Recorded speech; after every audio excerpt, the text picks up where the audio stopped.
guys, நம்ம sales subscribers family மக்கள் and friends எல்லாருக்கும் வணக்கம். ஸோ நம்ம வீடியோ யூடியூப்ல ஃபஸ்ட் டைம் பார்க்குறீங்களா, வியூவராக இருந்தால் மறக்காம நம்ம சேனலுக்கு சப்ஸ்கிரைப் பண்ணிக்கோங்க, பெல் ஐக்கானை கிளிக் பண்ணுங்க. ஸோ பார்த்தீங்கன்னா டாடா ஐபிஎல் 2024 ஸ்டார்ட் ஆகி 1 month ஆஃப் போட்டு கிட்டத்தட்ட பார்த்தீங்கன்னா சூப்பராக போகுது. பட் ரொம்ப கடுப்பாக இருக்கிறது என்னன்னா, எல்லா மேட்சும் கிட்டத்தட்ட ஈஸியாக 200 அடிக்கிறாங்க, ஆல்மோஸ்ட் 250 அடிக்கிறாங்க. அது எஸ்ஆர்எச் மாதிரி டீம்லாம் சொல்லி வேணாம், ஆனால் கொஞ்சம் கிட்ட போனவன் ரொம்ப 6-4 தலைவலியாக இருக்குது. அதை விடுங்க. ஸோ இன்னைக்கான மேட்ச் ப்ரிவியூ என்னன்னு பார்த்தீங்கன்னா, சிஎஸ்கே vs லக்னோ மேட்ச் தான் பார்க்க போகிறோம். சேப்பாக்கில் நடக்க போது April 23rd, அதோட ப்ரிவியூ பார்க்க போகிறோம். ஃபேக்ட் ஆஃப் த டே என்னன்னு பார்த்தீங்கன்னா, இது வரைக்கும் சிஎஸ்கே vs லக்னோ சேப்பாக்கில் ஒரே ஒரு தடவை தான் ஆடி இருக்காங்க. லாஸ்ட் இயர் 2023 அல்ல சிஎஸ்கே தான் ஜெயிச்சிருக்காங்க. ஸோ இதான் 2வது தடவை ஆட போகிறாங்க. ஓவரால் ஹெட் டு ஹெட் பார்த்தீங்கன்னா லக்னோ 2 சிஎஸ்கே 1 நிலைமையில் இருக்குது. ஸோ சிஎஸ்கே 2 திருப்பி கொடுப்பாங்களா, லக்னோவில் தோற்றதுக்கு சேப்பாக்கில் ரிவெஞ்ச் எடுப்பாங்களா, என்ன நடக்க போகுது வெயிட் பண்ணி பார்ப்போம். ஸோ போன குவிஸ் கொஸ்டினில் என்ன கேட்டோன்னு பார்த்தீங்கன்னா, பஞ்சாப் அண்ட் மும்பைக்கு ஈக்குவலாக கோச் பண்ண கோச்சஸ் பேர் கேட்டோம். அதில் நிறைய பேர் ஆன்சர் போட்டிருந்தீங்க. அதில் ஸ்ரீவத்சன், அஸ்வத் நிறைய பேர் கரெக்டாக போட்டிருந்தாங்க. நம்ம சப்ஸ்கிரைபர் மக்கள் கரெக்டாக ஆன்சர் பார்த்தீங்கன்னா அனில் கும்ப்ளே ஒரு ஆன்சர் வரும், ஜான்டி ரோட்ஸ் வரும். ஸோ இதுதான் கரெக்டான ஆன்சர். ஸோ இன்னைக்கான குவிஸ் கொஸ்டின் என்னன்னு பார்த்தீங்கன்னா, CSK vs Lucknow super Jain 2022 நடந்தப்போ எந்த ஸ்டேடியத்தில் நடந்தது? எஸ், ஒரே ஒரு மேட்ச் தான் நடந்தது. அது எந்த ஸ்டேடியத்தில் நடந்தது? ஈஸியான கொஸ்டின் தான். ஆன்சரை மறக்காமல் கமெண்ட் செக்ஷன் சொல்லுவாங்க. கரெக்டான ஆன்சர் சொல்கிறவங்களும் நெக்ஸ்ட் வீடியோவில் நம்ம சொல்லுவோம். இப்போ வாங்க வீடியோக்குள்ளே போவோம். ஸ்டேடியம் வியூ பார்த்தீங்கன்னா சேப்பாக்கில் நடக்க போகுது. ஸோ இந்த வருஷம் பார்த்தீங்கன்னா சேப்பாக்கில் நடந்த எதுவுமே ஹை ஸ்கோரிங் பிச் இல்லை. ஜிடி மேட்ச் சொல்லலாம் 190 போச்சுன்னு, பட் ஆர்சிபியுமே ஒரு 180, கேகேஆர் ஒரு 130. ஸோ பாடாவதியான ஸ்பின் பிச் கொடுத்து தொல்லை பண்ண போகிறாங்களா லக்னோவை, இல்லைனா high scoring pitch last year மாதிரி தரப்பாங்களா என்னன்னு தெரியல. சேப்பாக்கில் இது 2 ஷார்ட் ஆஃப் பிச் இருக்குது. ஸோ ஸ்பின் பிச் கொடுத்தா நமக்கு தான் அட்வான்டேஜ். அங்கே வரும் பிஷ்னாய், குணால் பாண்டியா நல்ல ஸ்பின்னர் தான், பட் மணிமான் பிச் ஆடக்கலாம். ஹை ஸ்கோரிங் பிச் கொடுத்தா யார் வேணா ஜெயிக்கலாம். ஸோ என்ன பண்ணுறாங்க வெயிட் பண்ணி பார்ப்போம்.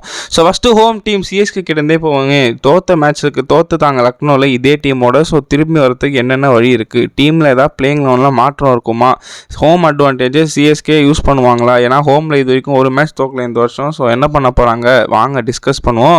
ஸோ ஃபஸ்ட்டு ஓப்பனிங் பார்த்தீங்கன்னா ரஹானே சச்சின் ரவீந்திரா வராங்க. அதுவே எனக்கு ஒரு பெரிய ஷாக்கு. எதுக்கு ருத்ராஜ் அவர் கீழே ப்ரொமோட் பண்ணுறான்னு தெரியல. மும்பையோட கீழே 50 அடிச்சார், பட் எல்லா நாளும் அதே மாதிரி நடக்காதுங்க. எனக்கு தெரிஞ்சு சச்சின் ரவீந்திரா சுத்தமாக ஃபார்ம் இல்லையே கிடையாதுங்க. அதுக்கு பதிலாக நான் அவரை ட்ராப் பண்ணிட்டு மொயின் அலி, டேல் மிச்சல் 2 பேரையும் ஆட வைப்பேன். ஸோ சச்சின் ரவீந்திரன், ருத்ராஜ் கெய்க்வாட் ஓப்பனிங் போட்டோம். ருத்து பார்த்தீங்கன்னா டைம் எடுப்பார், பட் செட்டில் ஆகிட்டான் அடிப்பார். ஒரு பிக் நாக் ஷேப்பாக் அடிப்பார்னு நம்புகிறேன். ரஹானே 20-30 அடிச்சுட்டு போகிறார். அவர் பழைய ரஹானேவா காணோம், 50 இல்லை. ஸோ என்ன பண்ண போகிறாங்கன்னு தெரியல. ரச்சினை வச்சுக்க போகிறாங்களா, கேட்டு விட போகிறாங்கன்னு இல்லை. கொடுத்தா லாஸ்ட் சான்ஸ் ஃபார் ரச்சின் சொல்லி ஆகணும். மிடில் ஆர்டர் பார்த்தீங்கன்னா எனக்கு தெரிஞ்சு டேரில் மிச்சல் ரச்சின் ஃபெயில் ரொம்ப ஃபெயில் ஆகிறதுனால டேரில் மிச்சல் திரும்பி வரணும். சிவம் டூபே ஒரு மேட்ச் தான் ஃபெயில் ஆச்சு, ரொம்ப ஆகும்லாம் பேசக்கூடாது, திரும்பி வருவார். அதுவும் சேப்பாக்கில் கன்ஃபார்ம் மாட்டோம். நம்ம ஆளுக்கு கன்ஃபார்ம் 30-40 ஏன் 50 வர வாய்ப்பு இருக்குது. ஐ பிலீவ் இன் டூபே, நான் சுப்ரீமசி. சமீர் ரிஸ்வி கிடைக்கிற சான்ஸை வேஸ்ட் பண்ணுறியப்பா. லக்னோ பிச்சில் நல்ல ஸ்கோர் இருக்கும்போது ரொம்ப ஃப்ரண்ட் ஃபுட் ஆட்டார். இப்போ கொஞ்சம் டைம் எடுத்து யோசிச்சு நல்ல டெசிஷனாக எடுத்து சேப்பாக்கில் நல்லா ஆடணும். பிகாஸ் ரொம்ப சான்ஸ் கிடைக்காது. டேரல் மிச்சல் ஆட வச்சாங்கன்னா 15 கோடி கேம்ப் பண்ணாமல் ஒரு 40-50 போட்டால் சரி. மொயின் அலி நான் ஏன் ஆடணுன்றனா, சச்சின் ரவீந்திரா ரொம்ப ஃப்ளாப் ஆகிறார். அவருக்கு இன்னொன்று அவர் பவுலிங் பொட்டன்ஷியலையும் ருத்ராஜ் யூஸ் பண்ண மாட்டார். பவுலிங்கும் கொடுக்கறது இல்லை, பேட்டிங்கும் ரொம்ப மொக்கையாக ஆடுறாரு. சின்ன பையன் தான், கொஞ்சம் ரெஸ்ட்டு கொடுக்கணுன்றதுனால மேபி ரச்சின் ருத்து ஓப்பனிங் போட்டிங்கன்னா உங்களுக்கு டேரில் மிச்சல் வரும், மொயின் அலி ஒரு மிடில் ஆடல, அது நல்லாயிருக்கும். மொயின் அலி 4 ஓவர் சேப்பாக்கில் சூப்பராக தள்ளி விடலாம். ஒரு சூப்பர் ஆப்ஷன் மொயின் அலி சேப்பாக்கில் ஆட வச்சே ஆகணும். ஆட வைப்பாங்க, நம்பிக்கை இருக்குது. ஸோ மிடில் ஆர்டர் பார்த்தீங்கன்னா ஃபினிஷர்ஸ் பார்த்தீங்கன்னா ஐயோ இந்த மனுஷனுக்கு வயசே ஆகாதாங்க, என்ன மாதிரி இம்பேக்ட் கொடுக்குறாருங்க தோனி. 4 மேலே 20 ரன், மும்பையோட எல்எஸ்ஜியோட 9 பால் 28 ரன். ஆனால் ஒன்று சொல்கிறேங்க, தோனி அடித்து தான் சிஎஸ்கே ஜெயிக்கணும்னு இருந்தால் அது ஒரு பியூர் டிஸ்கிரேஸ் நம்ம பேட்ஸ்மேனுக்கு. எல்லா மேட்சும் அவர் ஆட முடியாது. அவர் அடிச்சு கொடுக்குற நாக்கில் தான் ஜெயிக்கிறோன்னா hand nothing to say. 42 year former செம்மையாக ஆடுறார். ஜடேஜாவும் லாஸ்ட் மேட்ச் 57 போட்டார். ஸோ 2 ஃபினிஷர்ஸுமே சூப்பராக ஆடுறாங்கன்னு தான் சொல்லணும். ஜடேஜா as a பவுலர் கொஞ்சம் அடி வாங்கினார் லக்னோக்கு அகேன்ஸ்டாக. கேஎல் ராகுல் வச்சு செஞ்சுட்டாரு. கிடைச்ச ஒரு சான்ஸையும் டிகாக் விக்கெட் 10 ரன் அவுட்டார். ஸோ ஜடேஜா சிஎஸ்கே சேப்பாக் பிச்சில் எஃபெக்டிவாக இருப்பார் கன்ஃபார்ம். ஒரு 2-3 விக்கெட்டு ஃபேண்டசி பிக்ஸ் வியூவர்ஸ்களே மறக்காமல் ஜடேஜா வச்சுக்கோங்க. கேப்டன் ஆப்ஷனாக வச்சுக்கலாம். கன்ஃபார்ம் சேப்பாக்கில் திருப்புள்ளி கொடுத்தா 2-3 wicket guarantee. Batting 20-30 run guarantee. Mahesh Theekshana Mitchell Santner முஸ்தபிசுக்கு பதிலாக ஆட வைப்பாங்களா கேள்விக்குறி தான். பிகாஸ் மொயின் அலி ஆல்ரெடி ஒரு ஆஃப் ஸ்பின்னர் இருக்கிறதுனால இவங்க 2 பேரையும் ஆட வைக்க மாட்டாங்க. Since it's a Chepauk pitch maybe யோசிக்கலாம் முஸ்தபிசுக்கு ஒரு மேட்ச் ரெஸ்ட்டு கொடுத்து இவங்க 2 பேர் யாரும் ஆட வைக்கலாமான்னு. பட் தலை, தோனி, ருத்து அந்த மாதிரி பண்ண மாட்டாங்கன்னு நினைக்கிறேன். ஃப்ளெமிங்கும் மோஸ்ட்லி இவங்க 2 பேருமே பெஞ்சு தான். தான். ஸோ என்ன பண்ணுறான்னு தெரியல. ஃபாஸ்ட் bowling பற்றி பார்த்தீங்கன்னா தீபக் சேர் எதுக்கு வந்தார், லார்ட் தக்கூர் எதுக்கு வெளில போனார் புரியவே இல்லை. தீபக் சேருக்கு இந்த வருஷம் சுத்தமாக ஸ்விங் இல்லை, ஒன்றும் இல்லை. பழைய தீபக் சேரும் இல்லை, பேட்டிங்காவது ஒன்றும் இல்லை. ஷர்துல் தக்கூர் சூப்பராக ஷட் டவுன் ஓவர்ஸ் போட்டார் மும்பையோட, விக்கெட் எடுக்கலனாலும் எதாவது கண்டெயின் பண்ணுவார். எதுக்கு அவரை கைட்டு விட்டாங்கன்னு தெரியல. துஷார் தேஷ்பாண்டே ஒரு நாள் அடி வாங்கினதை வச்சு எதுவும் சொல்ல முடியாது மக்களே. நல்ல பவுலர், இந்த வருஷம் சூப்பராக தான் போகிறாரு. One bad day doesn't define him. அவருக்கு கம்பேக் பண்ணுற நல்லா போடுவார்.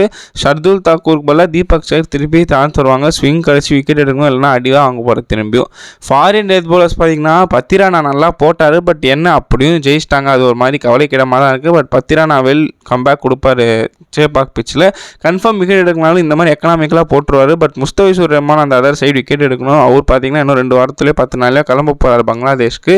போகிறதுக்குள்ள ஒரு நல்ல இம்பாக்ட் கிரியேட் பண்ணியிருக்காரு. அதை அப்படியே மெயின்டைன் பண்ணோம், ரன் லீக் பண்ணக்கூடாது. ஸோ பத்திரானான் ஃபிஷ் 2 பேரும் சேர்ந்து ஒரு 3-4 விக்கெட் எடுத்தாலே சிஎஸ்கே ஆல்மோஸ்ட் வின்னு தான் நான் சொல்வேன்.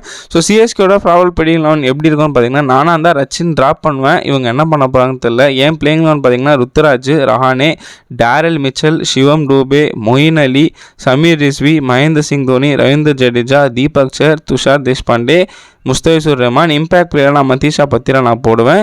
அதேமாதிரி இந்த இம்பாக்ட் பிளேயர் சாய்ஸில் பார்த்தீங்கன்னா நிஷாந்த் சிந்து, அதுக்கப்புறம் ஷார்துல் தாக்கூர், அதுக்கப்புறம் மிச்சல் சாண்டர், அந்த பார்த்தீங்கன்னா இவரை போடுவேன் மனிஷ் தீக்ஷனா. ஸோ சிஎஸ்கேவோட ப்ராபபிள் பிளேயிங் 11 இப்படி தான் இருக்கும். ரச்சின் ட்ராப் பண்ண போகிறாங்களா இல்லையான்னு தெரியல. அப்படி இல்லைனா சேம் பிளேயிங் 11 தான் இருக்கும். இன்னொரு ப்ரிடிக்ஷன், சிஎஸ்கே கன்ஃபார்ம் ஹோமில் கம்பேக் கொடுக்க போகிறாங்கன்னு தான் நான் சொல்லுவேன். பட் ஓவர் டாமினேஷனாக ஒன் சைட் மேட்சாக இருக்குமா, கன்ஃபார்மாக இருக்காது. ஈக்குவல் 50-50 பேட்டில் கான்டெஸ்ட்டாக இருக்கும். ஸோ சிஎஸ்கேவோட வின்னிங் பர்சன்டேஜ் அண்ட் ப்ரிடிக்ஷனை பின்னாடி பேசுவோம். ஸோ இப்போ எல்எஸ்ஜி பக்கம் போவோம். எல்எஸ்ஜி என்னன்னு தெரிலங்க, திடீர்னு ஒரு 2 மேட்ச் தோத்துட்டு சர்ப்ரைஸ் கொடுக்கறதுக்கு சிஎஸ்கே தான் மாட்டுச்சான்னு தெரியல. ஹோமில் வச்சு புதைச்சிட்டாங்க. பவுலிங்கும் நல்லா போட்டாங்க, பேட்டிங்கும் சூப்பரான ஒரு கம்ப்ளீட் ஆல்ரவுண்டிங் எஃபர்ட் லக்னோ பிச்சு. அதையே சேப்பாக் பிச்சில் ரெப்ளிகேட் பண்ண முடியுமா, கஷ்டம் தான். பட் பண்ணக்கூடிய டீம் தான். ஸோ வாங்க பார்ப்போம். கேஎல் ராகுல் இப்போ தான் கைன்ற ஃபார்முக்கு வந்துட்டார். அதுவும் சிஎஸ்கே அகேன்ஸ்டானாலே சின்ராஸை கையிலே பிடிக்க முடியாதுன்னு தான் சொல்லணும். சரியான நாக்கு 75 மேலே அடித்தார். குவிண்டன் டிகாக் என்ன தான் 30 டெஸ்ட் மேட்ச் சேனல் அவரோட டிஸ்ட்ரக்டிவ்னஸ் பழைய மாதிரி இல்லை. ஸோ மேபி அவர் ஒரு வீக் லிங்காக இருக்கலாம். நானும் அந்த அவருக்கு பதிலாக கைல் மேட்ஸ் ஆட வைப்பேன். பட் இவங்க சான்ஸே தர மாட்டாங்க. கைல் மேட்ஸ் இதே சேப்பாக் பிச்சில் போன வருஷம் சூப்பரானார், உங்களுக்கு ஞாபகம் இருக்கும்னு நினைக்கிறேன். ஸோ நானும் அந்த டிகாக் ரெஸ்ட்டு கொடுத்துட்டு மேட்ச் ஆட வைப்பேன். பட் இவங்க டிகாக்கே ஒட்டின்னு போகிறாங்க. கைல் மேட்ஸ் டிஸ்ட்ரக்டிவ் பவுலிங்கும் போடுவார், பவர் பிளேயில் யூஸ் பண்ண மாட்டாங்க, ரொம்ப கடுப்பாக இருக்குது. ஸோ மேபி கேஎல் குவிண்டன் தான் ஆட வைப்பாங்க. மேட்ச் வந்து ஒரு சர்ப்ரைஸ் தான். மிடில் ஆர்டர் பார்த்தீங்கன்னா தேவ்தத் படிக்கலை இப்போ கைட்டு விட்டாங்க. அவருக்கு பதிலாக தீபக் கூடுறாரு. இவருக்கு பதில் இவர், அவருக்கு பதில் அவர். யார் வந்தாலும் அந்த இடத்துல ஃப்ளாப்பாக தான் ஆகிறாங்க. யாருமே ஒரு 50 கூட போடல இவங்க 2 பேரில். நான் அட்லீஸ்ட் ஒரு 30-40 எதிர்பார்க்குறேன் சேப்பாக் பிச்சில். பிகாஸ் சூடாக தான் ஆடுவார். ஆனால் ஆயுஷ் பட்டோனி இப்போ சூப்பராக ஆடுறாரு. நல்லா 5-6 நல்லா ஆடுறாரு. பட் என்ன கொஞ்சம் பால் எடுத்துக்கிறாரு, அதை மட்டும் கம்மி பண்ணால் நல்லாயிருக்கும். தீபக் கூட ஆடினதுக்கு எதாவது பண்ணுங்கள் தீபக் கூட சார், பழைய பூடாவாக திரும்பி வரணும். படோனி கொஞ்சம் டைம் எடுத்தாலும் நல்லா ஆடணும். ஏன்னா ஒரு ஃபினிஷராக யூஸ் பண்ணுறாங்க. ஸோ நம்பிக்கை வைக்கிறேன். அண்ட் ஆல்சோ மிடில் ஆர்டர் இவங்க 2 பேர் நம்பி தாங்க ஓடப்போகுது எல்எஸ்ஜியோட வண்டியே. பிகாஸ் மார்க்கஸ் ஸ்டாயினிஸோட impact batting and Nicholas Pooran இவங்க 2 பேர் மேலே தான் இருக்க போது எல்லா சமயம். ஒன்ஸ் கேஎல் டிகாக் டக்குன்னு அவுட் ஆகிட்டா இவங்க 2 பேர் நம்பி தான் டீம் ரிவால்வ் ஆகுது. மேலே யாருமே ஸ்டார் பிளேயர்ஸ் இல்லை. ஸோ ஸ்டாயினிஸோர் பூரான் கிட்ட ஒரு 50 கண்டிப்பாக வந்தே ஆகணும். ஒருத்தர் 30-40 ரொட்டேட் பண்ணி ஆகணும். இன்னொருத்தர் அக்ரெசிவாக ஃபினிஷிங் வரணும். அண்ட் ஆல்சோ பூரான் 10th ஓவர் மேலே தான் வரணும்.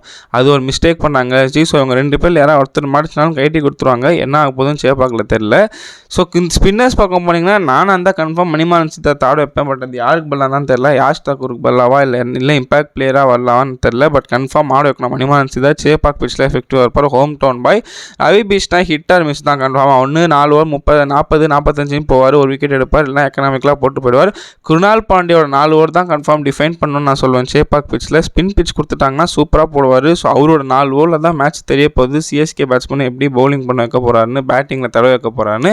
ஃபாஸ்ட் பவுலிங் பக்கம் போனோன்னா மயாங்க் யாதவ் திரும்பி வரணும். கண்டா வர சொல்லுங்கள், டெம்ப்ளேட் தான் போடணும். அவர் போட்டாலே பயப்படுறாங்க பேட்ஸ்மேனு. அதே மாதிரி சிஎஸ்கே சேப்பாக் பிச்சில் அடி வாங்கவும் வாய்ப்பு இருக்குது. பட் கும்முன்னு ஏற்றி விக்கெட் எடுக்கும் வாய்ப்பு இருக்குது. நம்ம டீமில் நிறைய பேருக்கு ஷார்ட் பால் வீக்னஸ் உங்களுக்கு தெரியும். ஸோ அவர் திரும்பி வந்தால் நல்லாயிருக்கும். மோசின் கான் இப்போ தான் லைன் அண்ட் லென்த் பிடிச்சிட்டு வராரு. ஸோ அதை மெயின்டைன் பண்ணால் நல்லா போடுவார். 4 overs 35 ரீசன் தான் நான் சொல்வேன். லாஸ்ட் ஓவரில் விட்டுருங்க அடி வாங்கினது எப்படி நல்லா போட்டார்.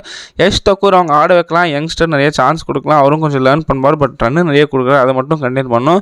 ஸோ ஃபாஸ்ட் bowling இன்னுமே வீக்காக தான் இருக்குது எல்எஸ்ஜி. மயாங்க் அதை வராத வரைக்கும் என்ன பண்ண போகிறாங்கன்னு தெரியல. ஓவர்சீஸ் காம்பினேஷனில் last match and made entry ஆட வைப்பாங்க. இது வந்து ரிங்கா ரோசஸ் மாதிரி ஒருத்தர் ஆட வைக்க போகிறாங்களா என்னன்னு தெரியல. மேட் என்ட்ரி திருப்பி ஆட வைப்பாங்களா இல்லை சேப்பாக் வச்சுட்டு இருந்தாலும் நவீனில் கொண்டு வருவாங்கன்னு தெரியல. பாவங்க ஷாமா ஜோசப் ஒரே ஒரு மேட்ச் போட்டார், லைனில் லென்த் வரல, ஒன்றுமே வரல, தூக்கி விட்டீங்க, கைட்டி விட்டீங்க. ஏதாவது ஒரு மேட்ச் திரும்பி சான்ஸ் கொடுங்க, அவரும் பாவம் கற்றுப்பார்ல T20னா என்னென்னு. ஸோ நவீனுல்லாக்கா மேட் என்ட்ரியான்னு வெயிட் பண்ணி பார்ப்போம். அந்த 4th ஓவர்சீஸ் காம்பினேஷன் இல்லை மேர்சியாலாம் என்ன பண்ண போவாங்கன்னு தெரியல. ஸோ என்னோட ப்ராபபிள் பிளேயிங் லோன் எல்எஸ்ஜிக்கு எப்படி இருக்கும் பார்த்தீங்கன்னா, குவிண்டன் டிகா, கைல் மேயர்ஸ் இந்த டாப், KL ராகுல் opening, captain Deepak Hooda, Marcus Stoinis, Nicholas Pooran, Ayush Badoni, Krunal Pandya, Mohsin Khan, Yash Thakur, Matt Henry, நவீனுல்லா, ரவி பிஷ்னாய். ஸோ பார்த்தீங்கன்னா இம்பாக்ட் பிளேயராக டெஃபினட்டாக மயாங்க் யாதவ் ஆர் மணிமாறன் சித்தார்த். மயாங்க் யாதவ் ஃபிட் இல்லைனா, மயாங்க் யாதவ் ஃபிட்னா ஸ்ட்ரைட் பிளேயிங் லோன் மணிமாறன் சித்தார்த் இம்பாக்ட் பிளேயர். அமித் மிஸ்ரா கூட வரலாம், ஏன்னா ஸ்பின்னர்ஸ் 2 பேர் யாரோ ஒருத்தர் கன்ஃபார்ம் ஆடியே ஆகணும். கன்ஃபார்ம் சொல்கிறேன், இல்லைனா தோக்க தான் போகிறாங்க எல்எஸ்ஜி, அடிச்சு சொல்லலாம். ஸோ இப்படி தான் எல்எஸ்ஜியோட பிளேயிங் லோன் இருக்கும். ஸோ ஓவரால் ப்ரெடிக்ஷன் பக்கம் வருவோமே. எல்எஸ்ஜி என்ன தான் போன மேட்ச் நல்லா ஆடி ஃபார்முக்கு வந்தாலும் சேப்பாக் பிச்சில் சிஎஸ்கேக்குன்னு ஒரு தனி வித்தை இருக்குது, அதை அவங்க காட்டுவாங்க. ஸோ என்னோட ப்ரெடிக்ஷன் பார்த்தீங்கன்னா CSK 55, LSG 45. It gonna be equally well contested match, one side ட்ராப் போகாது. உங்களோட ஒப்பீனியன் கமெண்ட் செக்ஷனில் சொல்லுங்கள். ஸோ அவ்வளோதான் மக்களே, CSK vs LSG match preview பக்கம் முடிஞ்சிடுச்சு. ஸோ அடுத்த ஒரு நல்ல ப்ரிவியூ சந்திப்போம். சேப்பாக்கில் சிஎஸ்கே ரிட்டர்ன் கொடுப்பாங்க நம்புகிறேன். பாப்பா.